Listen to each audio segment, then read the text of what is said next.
আমি অনুরোধ করব বাংলাদেশ সরকারকে আমার দেশের হাজিদেরকে যেন সর্বোচ্চ সম্মান এবং মর্যাদা দেওয়া হয়, আর সরকারের পক্ষ থেকে যেন সর্বোচ্চ সহযোগিতাও দেওয়া হয়।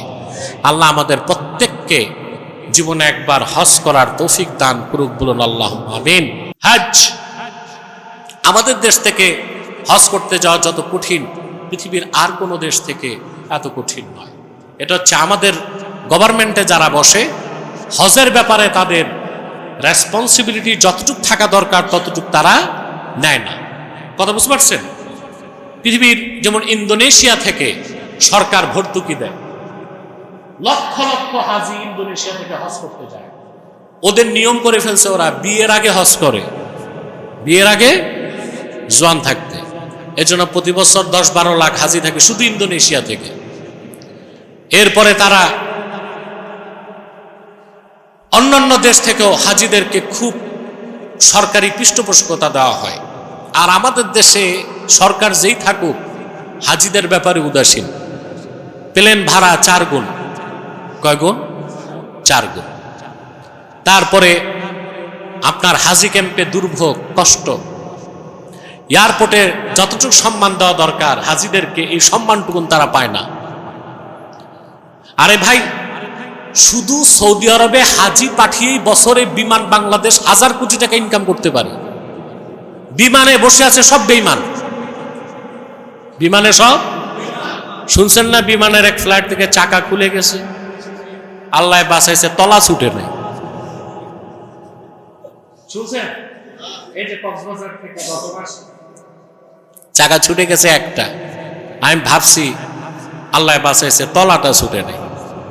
আমরা আগে শুনতাম বিমানে প্রবল বৃষ্টি হলে ছাদ দিয়ে পানিও পড়ত, আর এখনো বিমানে উঠলে সিটের মধ্যে দুর্গন্ধ, তারপরে আপনার এসির পানীয় তো পরেই মশা থাকে প্রচুর, এই এক অবস্থা। অথচ শুধু বছরে একবার হাজিদের সেবা দিয়ে বিমান বাংলাদেশের রাজস্বে 1000 কোটি টাকা এনে দিতে পারে, কিন্তু সব বসে আছে চোর। বিমানে সব বেঈমান, বিমানে সব বেঈমান। এই বর্তমান সরকার চাইছে চিটাগাং পোর্ট দিবে বিদেশিদেরকে। আমরা বলি পোর্ট দিবা কেন? বিমানটারে দাও বিদেশিদের কাছে। পোর্ট দিলে তো দেশের অস্তিত্বে আঘাত আসতে পারে।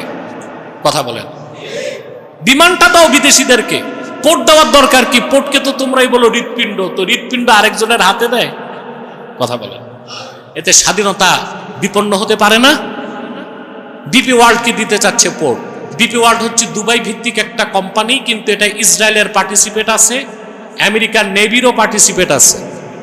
তো এই সুযোগে যদি এসে বাংলাদেশে ইহুদিরা হস্তক্ষেপ করতে চায়, এটা আমাদের জন্য খুব খারাপ একটা বিষয়। আমরা মনে করি বিমানকে দাও বিদেশিদের পরিচালনা করার জন্য, লাভজনক প্রতিষ্ঠান হবে, ঠিক না? আমি অনুরোধ করব বাংলাদেশ সরকারকে আমার দেশের হাজিদেরকে যেন সর্বোচ্চ সম্মান এবং মর্যাদা দেওয়া হয়, আর সরকারের পক্ষ থেকে যেন সর্বোচ্চ সহযোগিতাও দেওয়া হয়। আল্লাহ আমাদের প্রত্যেককে জীবনে একবার হজ করার তৌফিক দান করুক, বলুন আল্লাহ আমিন। রাসূল করিম সাল্লাল্লাহু আলাইহি ওয়াসাল্লাম ইরশাদ করেছেন, কিয়ামতের আগে দাজ্জাল যখন বের হবে, ঈমান ইসলাম আশ্রয় নিবে মদিনা মুনাওয়ারায়। সুবহানাল্লাহ। আমার কথাটায় নস আছে, কি আছে? কারণ আল্লাহর হাবিব সাল্লাল্লাহু আলাইহি ওয়াসাল্লাম মক্কাতুল মুকাররমা থেকে হিজরত করে মদিনাতুল মুনাওয়ারাতে যাওয়ার পরে আল্লাহ মক্কাকে মর্যাদা দিয়েছেন মুহাম্মদ সাল্লাল্লাহু আলাইহি ওয়াসাল্লামের কারণে, ওনার সাদকায়। আর উনি যখন মক্কা থেকে মদিনাতুল মুনাওয়ারাতে চলে গেলেন, তো স্বাভাবিকভাবেই বোঝা যায় আল্লাহ মক্কার চেয়েও মদিনা মুনাওয়ারার ফজিলত বাড়াই দিয়েছেন। বুঝেন নাই? মক্কা মুকাররমার ফজিলত আর মদিনা মুনাওয়ারার ফজিলত আল্লাহর হাবিব মুহাম্মদ সাল্লাল্লাহু আলাইহি সাল্লামের সাদকায়। আমার দেশের কিছু মৌলবী সাহেব আছে, ফতুয়া দেয় হজ করতে গেলে তো মদিনা মুনাওয়ারায় যাওয়ার দরকার নাই, আছে না? আহা, এদের ব্যাপারে আর কি বলবো? এদের ব্যাপারে বলার মতো কোনো শব্দও নাই আমার কাছে। নিজেদেরকে শেখ দাবি করে, বলে হজের কোনো শর্ত বা রোকনে আছে নাকি মদিনা শরীফ যেতে হবে? কিন্তু আমি আপনাদের কাছে একটা প্রশ্ন করি, যার ঈমান নাই তার আবার হজ আছে নাকি? যে লোকটা লাখ লাখ টাকা খরচ করে সৌদি আরব গেল আর শুধু কাবা ঘর তোয়াফ করে হজ করে চলে আসবে, মদিনা মুনাওয়ারায় যাবে না, আমি মনে করি তার ঈমানই নাই, তার ঈমানের ত্রুটি আছে। আল্লাহর হাবিবের আজমত মহাব্বত তার অন্তরে নাই, তার ঈমানই তো পুরা ঠিক হয় নাই, তো তার আবার হজ হবে কি? ফাতোয়ার দৃষ্টিতে বলবো হজ হইল, তাকওয়ার দৃষ্টিতে তার হজ হয়েছে বলে আমি মনে করি না, কারণ তার দিল ভালো না। দিল কি? দিল ভালো না, দিল সাফ না, আকীদা ঠিক না। কথাটা বুঝতে পেরেছেন? মক্কা মুকাররমা সারা পৃথিবীর রাজধানী, মদিনাতুল মুনাওয়ারা ঈমানের রাজধানী। সে মক্কার কাবা ঘরে হজ করাকে আল্লাহ কি করছেন? ফরজ।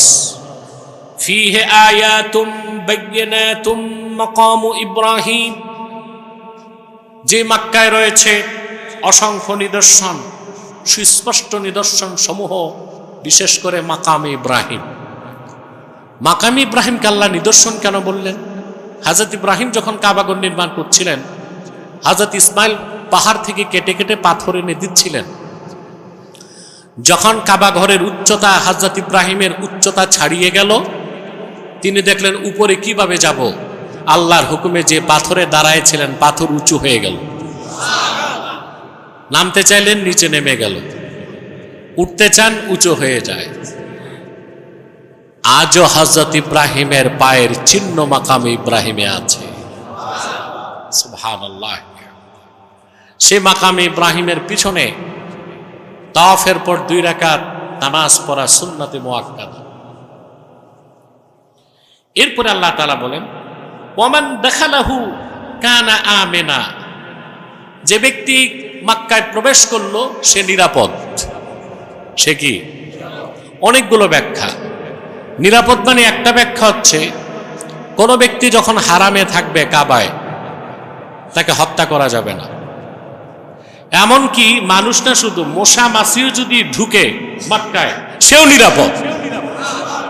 ইহরাম পরে মশা মারা যায়, মাছি মারা যায়, দম করতে হয়, দম দিতে হয়, কি দিতে হয়? এমনকি মক্কা মুকাররমার গাছপালাগুলো নিরাপদ, পাতাও ছিঁড়া যায় না। সুবহানাল্লাহ বলবেন। দ্বিতীয় ব্যাখ্যা হচ্ছে, যে ব্যক্তি মক্কাতুল মুকাররমায় ঈমানের সাথে প্রবেশ করলো, কানা আমিনা, তার মানে সে ব্যক্তি জাহান্নাম থেকে নিরাপদ হয়ে গেল। জাহান্নাম থেকে, সুবহানাল্লাহ।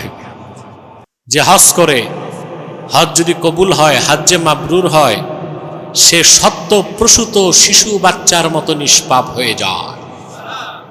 হজটা হজ্জে মাবরুর হতে হবে। কথা বুঝতেছেন? এরপরে আল্লাহ তাআলা বলেন, ওয়ালিল্লাহি আলান নাসি হিজ্জুল বাইতি মান ইসতাতাআ ইলাইহি সাবিলা, আল্লাহর জন্য